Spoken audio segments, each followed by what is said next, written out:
Herkese salam. Deməli, bugün dəyərindən keçirilmiş olduğu 10-cu sinif suallarından ingilis dilinin suallarını sizlərlə bölüşəcəm. Baxaq, deməli, 10-cu sinif buraxılış imtahanının suallarına. Dinləmənin cavablarını qeyd etmişəm. Ayrıca shorts bölməsində də bölüşmüşəm. Oradan baxa bilərsiniz dinləmənin özü olan videoya. 5-ci sual bağlayıcı sualıdır. The weather was very cold. We decided to stay indoors and drink tea. Biz burada tərcüməyə baxmalıyıq. Hava çox soyuq idi. Biz də içəridə qalmağa və çay içməyə qərar verdik. Elə tərcümədən də artıq mən qeyd etdim ki, yəni ardıcıllıq var orada. Biz içəridə qaldıq. Deməli, baxaq, gəlin because-a. Because çünki deməkdir. Hava çox soyuq idi çünki biz içəridə qaldıq və çay içdik. Bu cümlədə because işlədə bilmərik. Biz əgər birinci tərəfdən nəticəni versəydik, yəni biz içəridə qalmağa, içəridə oturmağa, çay içməyə qərar verdik çünki hava soyuq idi. İkinci tərəfdə səbəb versəydik, o zaman because qoya bilərdik. Lakin biz ikinci tərəfdə nəticə vermişik. Hava soyuqdur səbəb, biz içəridə qalıb çay içməyə qərar aldıq, nəticə. Nəticə bir də modal sözümüz olacaq so. Belə ki, but, lakin deməkdir. Burada heç bir ziddiyyət yoxdur. Hava soyuq olanda təbii ki də içəridə oturub çay içmək uyğunluq təşkil edən hadisədir. Yəni bir-birinə əks, zidd olan hadisələr deyil. Deməli, how bağlayıcı sözdür. Yəni bu cümlədə iki ayrı mürəkkəb cümlədir. Tabelsi mürəkkəb cümlədir deyə how yaza bilmərik. How-nu biz yaza bilərik tabeli mürəkkəb cümlənin tərkibində. Belə də sözün mənası necə deməkdir. Also isə baxmayaraq ki deməkdir. Bu da but-la oxşur ki, biraz ziddiyyət olur. Yəni hava çox soyuq idi, baxmayaraq biz içəridə qaldıq və ya çay içdik. Also o zaman düz olardı ki, hava çox soyuq idi. Also, yəni baxmayaraq ki, we decided to go outdoors and play football. Yəni misal üçün, baxmayaraq ki, hava soyuq idi, biz çölə çıxıb futbol oynamağa qərar verdik. Yəni also cümlənin əvvəlində olardı həmçinin. Also the weather was very cold. Bu şəkildə olmadığı üçün də yanlışdır. Tərcümə ilə tapırıq biz bağlayıcı sualını. Bu formada əgər düşsə bizə imtahanda olacaq A variantı. 6-cı sualda article sualıdır. Hər iki tərəfdə eyni isimdir. Bunun konkret bir qaydası var. Əgər bizdə hər iki tərəfdə eyni isimdirsə, ismimiz də sayıla bilən tək isimdirsə, birinci tərəfdə qeyri-müəyyən article, ikinci tərəfdə D article olacaq. Səbəb ilk cümlədə həmin isim haqqında ilk dəfə danışır, ikinci cümlədə artıq o ismin nə olduğu bizə bəllidir. Deməli, movie saat səslə başlayır. E artiklı digər tərəfdə artıq müəyyəndir. The movie. Yəni, mən dünən gecə bir filmə baxdım. Film cəsur pilot haqqındaydı. Mənim baxdığım film artıq burada deməli məlumdur. 7-ci sualda əvəzlikdə qayıdış əvəzliyi mübtədamız var. Çünki nəqli cümlədə qayıdış əvəzliyi mübtəda ilə uzlaşır. Cansızdadır. Cansız qayıdış əvəzliyimiz olacaq itself. 8-ci suala baxırıq. Deməli, mürəkkəb tamamlıqdır. Mürəkkəb tamamlıqda özündən sonra to qəbul edən feillər told və persuaded. Yəni, dedi, inandırdı. C variantı. Made və late to-suz götürür feili. 9-cu suala baxırıq ki, modal feillərdir. But var, yəni ziddiyyət var. Misal üçün, mən dənizi üzərək keçdim, dostum keçə bilmədi və ya mən keçə bilmədim, dostum keçdi. Gəlin, indi biz buna baxaq. Burada hər ikisi təsdiq də olmaz, burada da hər ikisi təsdiq də olmaz. Was able to, but my friend, deməli, deyir ki, wasn't. Deməli, baxaq. Aynən word işlənməz. Bunu gəlin çıxaq. Bir də could feilinə sonra to gəlməz. Çıxaq qaldı bəli C. Yəni mən gölü üzərək keçə bildim, dəniz yox gölü. Amma dostum eləyə bilmədim. Cümlə qurmaq qaydası bizim swapped qaydamız var.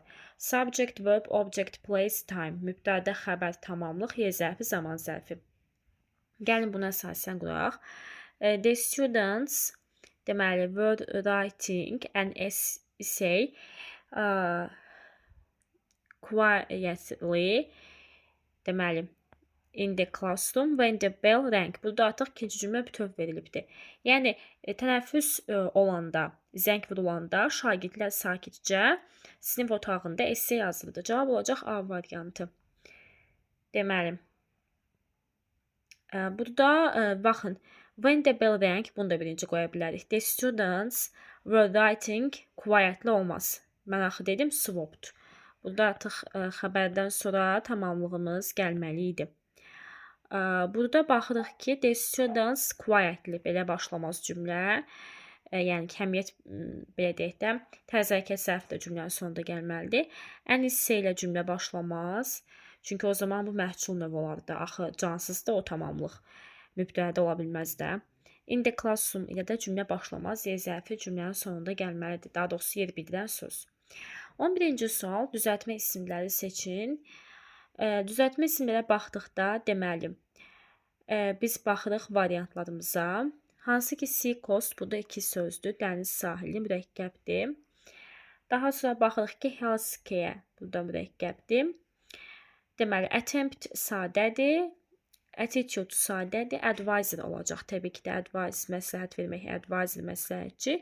Sincere, deməli, səmimi. Sincerity, səmimiyyət.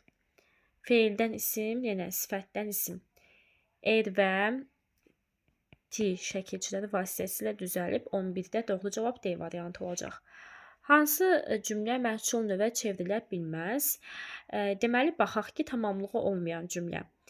Külək yarpaqları deyir ki, yəni belə deyək də, uzaqlaşdırdı, uzağa üfürdü. Nəyi yarpaqları tamamlıq var? A çevrilə bilər.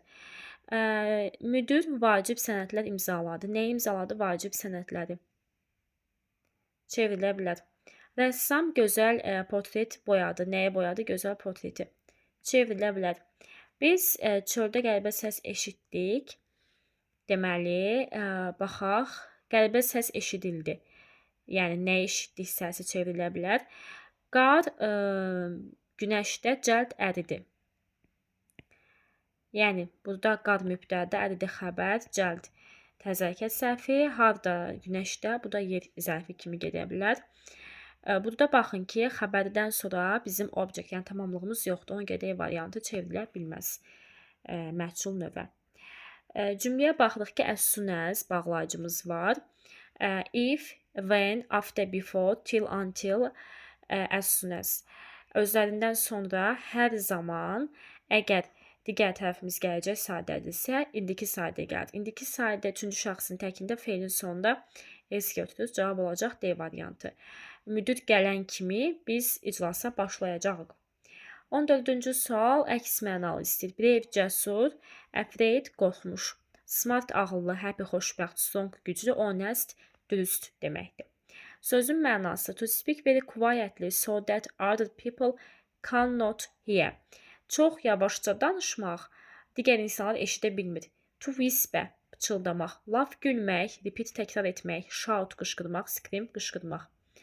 Yenə baxırıq ki, burada deyir, dildəki sözlərin mənası, siyahısı və adın mənası verir. Dictionary, lüğət kitabı. Vocabulary, lüğətin özüdür sözlər, amma dictionary lüğət kitabıdır. Mağazin, jurnaldır. Comic book, şəkilli kitabdır. Notebook, dəftərdir. Newspaper, qəzetdir. Yaxın mənalı sözləri bizdən seçməyi istəyir. B variantı, hər ikisi möhtəşəm deməkdir. Gözəl, çirkin, cəld, yavaş, ağır, yüngül, sağlam, xəstə. Bunlar isə əks mənalı sözlərdir. İndi baxırıq yeni qaydaya əsasən tərtib olunmuş iki mətnimizə. Onlayn öyrənməyin, deməli, onlayn öyrənmək həm yaxşı, həm də pis tərəfləri olan yeni dərs deyək, study, oxuma, öyrənmə yoludur. Deməli, məktəb üçün internetdən istifadə etmək daha çox azadlığa yol açır. Bu pula qənaət edir. Çünki sən səyahət etmirsən, bu çox yardımsevərdir, yəni köməkçidir. Yəni, səyahət etməyə ehtiyacın yoxdur. Bununla belə, bu dərsləri təkrar izləmək şansını təklif edir. Digər ölkələrdə şagirdlərlə danışmağı təklif edir və əla rəqəmsal vasitələrdən istifadə etməyi təklif edir. Deməli, evdə təhsil almaq bəzən daha yaxşı qiymətlərə səbəb olur, başçılıq edir və yeni bacarıqlar öyrənməyə, öz cədvəlinə uyğun, deməli, idarə etməyə, kompüterdən istifadə etməyə kömək edir. Digər tərəfdən, onlayn öyrənməyin bəzi problemləri var. Fiziki olaraq gözlər üçün yorucu ola bilər, parlaq ekran ucbatından. Deməli, internet işləməyəndə və ya sən özünü yalqız, tənha hiss edəndə stresli ola bilər. Sağlamlıq riskləri var. Bel ağrısı kimi. Çünki şagirdlər uzun müddət bir stol arxasında oturur. Sinifdə, yəni otaqda müəllimin olmamağının fokuslanmağa, konsentrasiya olmağa pis təsiri ola bilər. Deməli, evdə qalan şagirdlər məşq, belə deyək, tapşırıq azlığından əziyyət çəkə bilər. Bədbəxtlikdən çox hallarda bu sosial bacarıqların itkisinə yol açır, səbəb olur. Bu problemlər dostlar arasında, deməli, sinifdə başlayan konfliktdə, yəni dostlar arasında belə pis hisslərə gətirib səbəb ola bilər. Mətn nə haqqındadır? Mətn nə haqqındaydı? Online learning and its effects. Rahat idi. Online öyrənmə və bunun təsirləri. Mətnə görə cümləni tamamlayın. Online öyrənməklə çox şey öyrənə bilərsən. Like. Burada like kimi mənasındadır? Nə kimi? Cədvəli idarə etmək, kompüterdən istifadə etmək olacaq E variantı. Daha cəld maşın sürmək və ya taxta ev tikmək yox. Mətnə qədər cavab verin. Deməli, online öyrənməyin hansı təsirləri var? Travel, səyahət etmək, yəni ki, yolda marşrut xərcini, belə deyək, çıxardır adam. Yəni, pul qənaət edir, pul saxlayır. Bir də daha çox, deməli, bu bir də kürək ağrısına, bel ağrısına səbəb olur. 1-2 olacaq. Exercise mode yox, orada deyir axı, daha az tapşırıq yerinə yetirirlər. Bir də internet pis işləyir arada. Ona görə 3-4 yanlışdır. True, false olacaq, deməli, düz və ya yanlış. Deyir ki, online öyrənmə, online təhsil pula qənaət edir. Çünki sən harasa getmirsən, bu doğrudur. Təbii ki də never feel lonely. Evdə olanda heç vaxt yalnız hiss etmir, yanlışdır. Yalnız hiss edir. Bəli, kürək ağrısı kimi sağlamlıq riskinə səbəb ola bilər, düzdür. Online məktəb deyir, şagirdlər üçün məşq etməyi daha asan edir. Xeyr, o da daha çətinləşdirir. Dünya ətrafında deyir ki, memarlar, deməli, təbiəti şəhərlərə gətirir. Amma deyir, ən bunun, belə deyək, görkəmli nümunələrindən biri də Milan, İtaliyada olan meşədir. 2014-cü ildə açılmış bu meşədə deyir ki, belə deyək də, 2 deyir, towers, güllələr özünün canlı fasadları ilə məşhurdur və minlərlə ağac və bitkilərlə əhatə olunub. Deməli, yaşıllıq burada insan və təbiət arasındakı harmoniya, yəni uyğunluğu simvolizə edir, göstərir, təmsil edir. Bu şəhər tozunu filtrdən keçirmək üçün dizayn olunur və içəridə olan temperaturu idarə edir. Müasir mühəndisliklə orqanik, yəni təbii həyatın kombinasiyası tiklini həm gözəl, həm də əlçatan, davamlı edir. Və bu güllənin əsasında, yəni o özülündə böyük, yəni güllənin əsası özlü böyük ictimai parkdır. Vətəndaşların deməli səs-küylü şəhər küçələrindən qaçıb təmiz havadan zövq aldıqları bir məkandır, bir yerdir. Və bu güllələr 12, yəni dozens of families, hansı ki 12 nəfərlik ailələr tutur. Belə deyək də, hər binada böyük bir teras var. Özəl, yəni şəxsi ağaclarla. Bununla belə deyir ki, bu bitkilərin davamlılığı paylaşılır və flying gardeners, uçan bağbanlar, professional uçan bağbanlar tərəfindən idarə olunur. Bu isə şəhər həyatını daha yaşıl, daha asan edir. Deyir, Bosco Verticale has won international awards and is often described as a model for future housing. Beynəlxalq mükafatlar qazanıb və tez-tez gələcək yəni ev qurmağın modeli kimi, gələcək evlərin modeli kimi təsvir edilir. Vətəndaşlar üçün orada yaşamaq bir mənzildə yaşamaqdan daha çoxudur. Bu daha təmiz havada nəfəs almaq və yaşıl, yəni cəmiyyətdən zövq almaqdır. Mətn əsasən nə haqqındaydı? Deməli, yeganə yaşıl bina Milandakı, bəli, Vertical Forest onun haqqındaydı. Gəlin biz 23-cü suala baxaq. Bitkilərin məqsədi nədir? Bitkilərin məqsədi burada nə ola bilərdi ki? Təbii ki də havanı təmizləmək, temperaturu idarə etmək. Deməli, məncə belə idi. Green nədir? Bəli. Bu olacaq, yəni 100% ki, burada başqa bir cavab uyğun gəlmir. Nə ilə təmin edilir insanları? Deməli, Cleaner air daha təmiz hava. Gəlin baxaq. Daha sonra şəxsi teraslar. Bir də bəli, davamlılıq. Elə olacaq bu. Yəni ictimai idman zaları və ya divarlar deyildi. Doğru və ya yanlış. 2014-də açılıbdı, deməli, əziz şagirdlər. 2014. Ona görə false olacaq. Bəli, bir neçə medal qazanıb, mükafat qazanıb, düzdür. Deməli, davamlıdır və eco-friendly, yəni ətraf mühitə görə təhlükəsiz, düzdür. Bir dəqiqə. Burada baxacağım. Bəli, düzdür. Bir də deyir ki, vətəndaşlar özləri məsul şəxsdir. Bu ağac işlərində falan. Amma məncə xeyr, elə bir şey deyil. Orada özləri tikilir. Bəli, ağaca da əkilir daha doğrusu, ona görə false olacaq. Bir də isə bizim essemiz var, yeni modelə uyğun. Should the school day start at 10 AM? Məktəb günü səhər saat 10-da başlamalıdır. Mən bunu belə yazmışam, sizlər üçün yenə də oxuyum. Biz burada birinci öz fikrimizi yazırıq. Daha sonra öz fikrimizi sübut edən, dəstəkləyici cümlələri yazırıq. Sonra isə mühakimə xarakterli bir esse olduğu üçün digər tərəfin olan fikrini və onu dəstəkləyən bir-iki arqument yazırıq. Burada biz bağlayıcıdan istifadə etməliyik. İlk olaraq mənim fikrimcə, əlavə olaraq digər tərəfdən, nəticə etibarilə və cümlələr əgər yəni mövzuya aiddirsə 100 söz ən azı olmaqla biz bu esseni, yəni artıq inşa deyə bilərik. İnşanı genişləndirə bilərik. Nümunələriniz varsa şərhdə gözləyirəm. Mən belə qeyd etmişəm ki, school days usually begin early in the morning. Yəni məktəb günləri adətən səhər erkən başlar. Mainly the lessons start at 8. At 8 in many countries. Burada AM-də yazacağam, deməli. Yəni əksər ölkələrdə səhər 8-də, saat 8-də dərslər başlayır. In my opinion, it's better for a lot of students. Mənim fikrimcə, mən düşünürəm ki, bu çox şagirdlər üçün yaxşıdır. Because the human brain can receive much information easily at early hours. Çünki erkən saatlarda insan beyni daha çox informasiya qəbul edə bilər. Students also study more carefully in the morning. Şagirdlər həmçinin səhər daha diqqətlə oxuyur. Yəni iki səbəb göstərmişəm. Some people think like that too. Bəzi insanlar belə düşünür.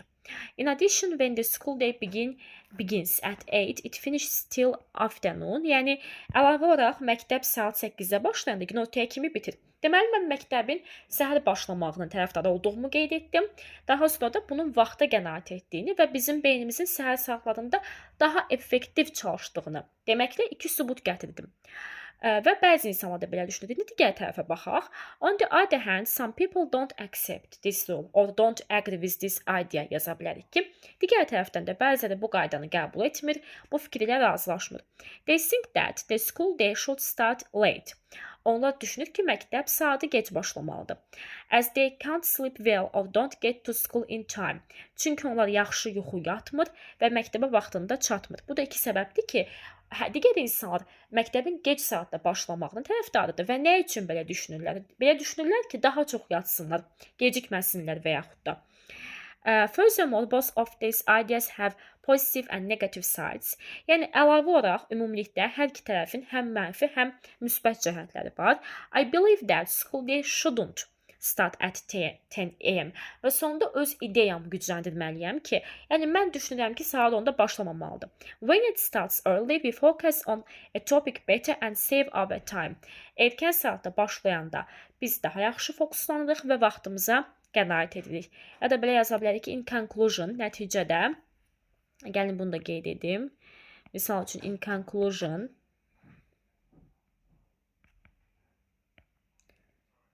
the school day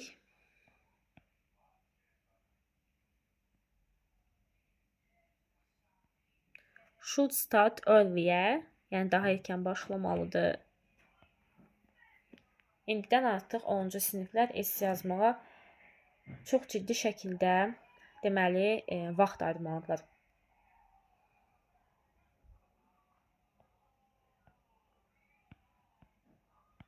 earlier because it improves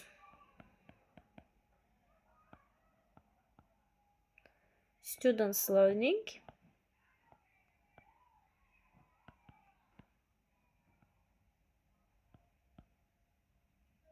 and help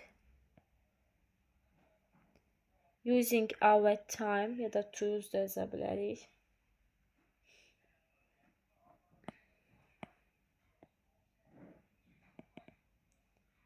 And helps us use our time wisely. Yəni nəticədə məktəb daha erkən başlamalıdır, çünki şagirdlərin öyrənməyini inkişaf etdirir və vaxtdan müdrik şəkildə istifadəyə kömək edir. Bu qədər. Daha çox videolar üçün kanalıma abunə ola bilərsiniz. Keçdiyim dərslərlə bağlı qeydiyyat aktivdir. 1-11-ci sinif hazırlığı, ən əsas isə 8 və 10-cu siniflər üçün hazırlıq mövcuddur. İstəyən hər bir şəxs şərtdə qeyd edəcəyim Instagram səhifəsinin direkt, yəni mesaj bölməsinə bu haqda yazıb əlavə məlumat ala bilər. Digər videolarda görüşənədək məni izlədiyiniz üçün hər birinizə təşəkkür edirəm. Sağ olun.